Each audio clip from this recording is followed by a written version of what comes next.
کہ تجھے عدالت میں نہیں بھیجوں گا، نہ تجھے وہاں لے کر جاؤں گا۔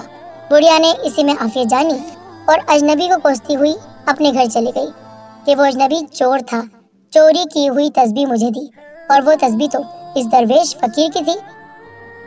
اللہ کا شکر ہے کہ اس نے مجھے عدالت میں نہیں کھینچا، ورنہ میرے پاس تو اتنی رقم بھی نہیں تھی اور کہیں ہرجانہ بھرنا پڑتا۔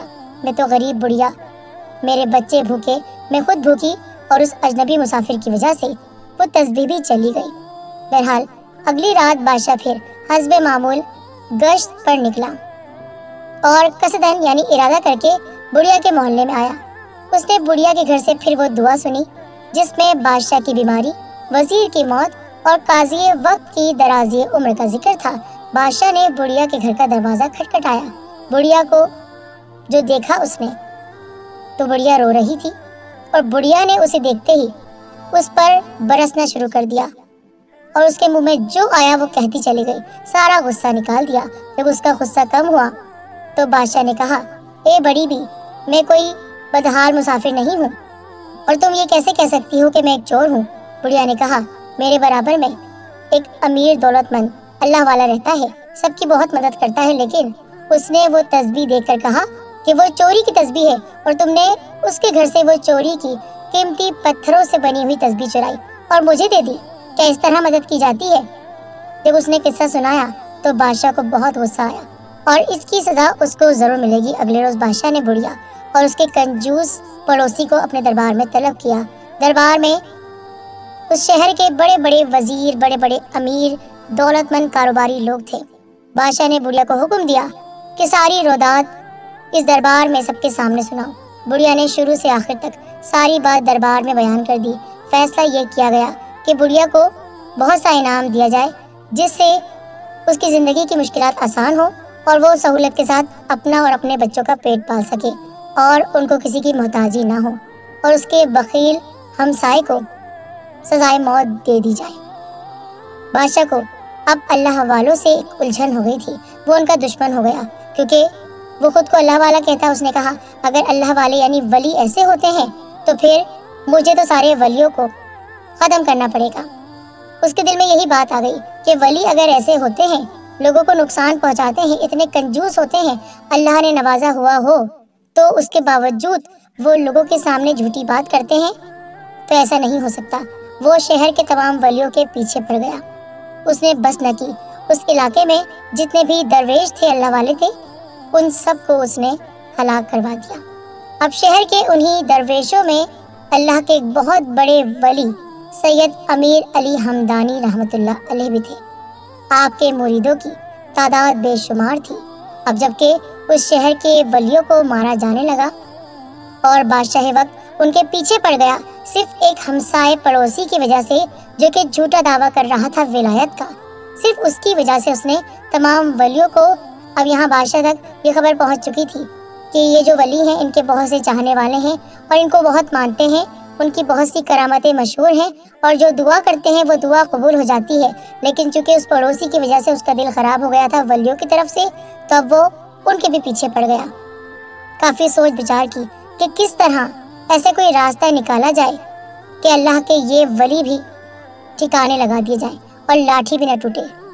اب بادشاہ کو یہ خطرہ کہ اگر اللہ کے اتنے بڑے ولی سید امیر علی ہمدانی پر ہاتھ ڈالا گیا تو لوگ تو بھپڑ کر آ جائیں گے۔ بے شک میں بادشاہ ہوں، لیکن ان کے چاہنے والے بہت ہیں۔ اس نے کافی سوچ بچار کے بعد یہ طریقہ نکالا، اور اسے یقین تھا کہ وہ اس کے امتحان میں پورا نہیں اتریں گے، اور اگر وہ امتحان میں پورا نہ اترے تو قتل کروا دیا جائے گا۔ اس طرح کوئی شخص انگلی نہیں اٹھا سکے گا۔ چنانچہ بادشاہ نے ایک منصوبے کے تحت بکری منگوائی، اس بکری کو ذبح کر کے پکوایا، پھر اس نے سید امیر علی ہمدانی رحمۃ اللہ علیہ کو ان کے مریدوں سمیت جو ان کو بہت چاہتے تھے اور ان کے خیر خواہ تھے، ان کی طرف ایک انگلی بھی اٹھ جائے تو وہ اس انگلی کو توڑنے کے لیے بھی تیار رہتے، ان سب کو بلایا۔ جان بوجھ کر اس نے کھانے پر ان سب کو بلایا۔ بادشاہ کا خیال تھا کہ چوری کی ہوئی بکری جب آپ کھائیں گے تو اس کے متعلق آپ کچھ نہیں جان سکیں گے، اس طرح آپ کی ولایت کے تمام پردے اٹھ جائیں گے، اور جو ڈھونگ رچا رہے ہیں درویشی کا، وہ ڈھونگ بھی ختم ہو جائے گا۔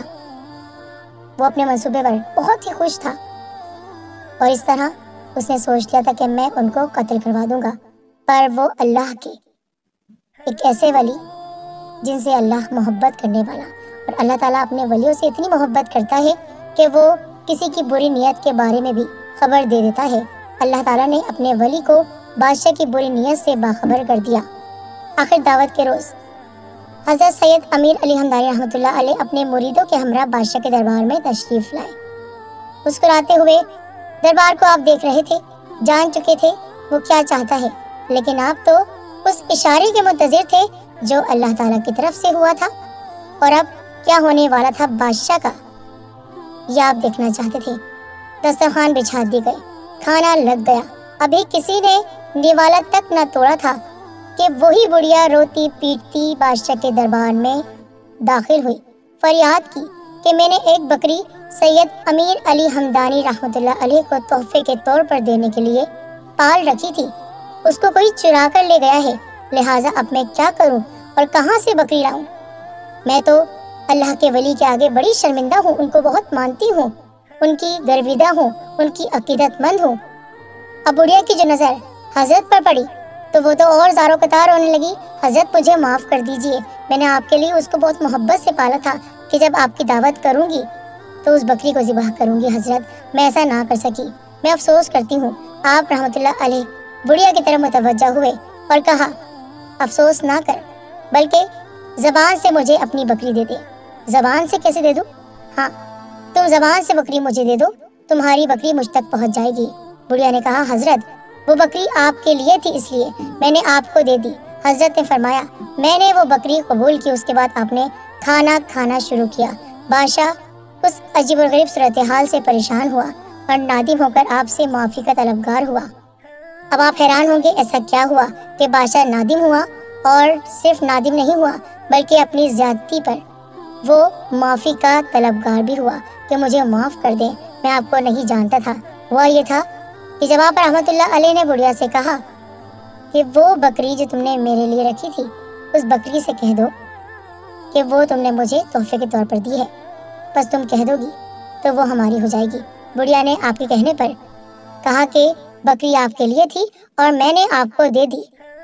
جب آپ رحمۃ اللہ علیہ نے کہا کہ وہ بکری ہم نے قبول کی، تو وہ بکری جو پکی ہوئی تھی اور تھال میں رکھی ہوئی تھی، اللہ تعالیٰ نے اسے قوت گویائی عطا کی۔ وہ کہنے لگی، میں ہی وہ بکری ہوں، مجھے اس بادشاہ نے اپنے خادموں کے ذریعے چرایا ہے اور یہ امتحان لینا چاہتا تھا اللہ کے ولی کا۔ یہ کیا جانتا ہے اللہ کے ولی کون ہے جن سے اللہ تعالیٰ محبت کرتا ہے؟ ارے وہ تو جھوٹے تھے جنہوں نے ولایت کے دعوے کیے تھے، اسی وجہ سے وہ ہلاک بھی ہوئے۔ اللہ کے ولیوں کو کوئی بھی ہلاک نہیں کر سکتا، کیونکہ اللہ کے ولیوں کو بے شک کوئی غم نہیں ہے، نہ دنیاوی نہ آخروی۔ یہ کہہ کر وہ چپ ہو گئی۔ تمام لوگوں نے کھانا تناول فرمایا۔ بادشاہ تو اس وقت شرمندگی کے مارے زمین میں گڑا جا رہا تھا۔ آپ رحمۃ اللہ علیہ کی روحانیت سے اتنا متاثر ہوا کہ پھر آپ کے ماننے والوں میں اس کا شمار ہوا۔ سبحان اللہ، اللہ کے ولیوں کی الگ پہچان ہے۔ جھوٹے دعوے کرنے والے تو الگ ہی نظر آتے ہیں، لیکن اللہ کے ولی منہ سے کچھ نہیں کہتے، بلکہ ان کی شان کو تو جانور بھی بیان کرتے ہیں، پرندے بھی بیان کرتے ہیں۔ جن کو اللہ تعالیٰ حکم دے دے وہ بے زبان بھی بولنے لگتے ہیں۔ سبحان اللہ۔ اللہ تعالیٰ ہمیں تمام ولیوں کی قدر کرنے کی توفیق عطا فرمائے، اور ایسے ہیرے جو اللہ تعالیٰ نے ہمیں ہماری دنیا اور آخرت سنوارنے کے لیے دیے ہیں، ان کی ہم سچ میں تعظیم کر سکیں۔ آمین ثم آمین۔ ویڈیو کو ضرور شیئر کیجیے گا، اپنا خیال رکھیے گا۔ جزاک اللہ خیر۔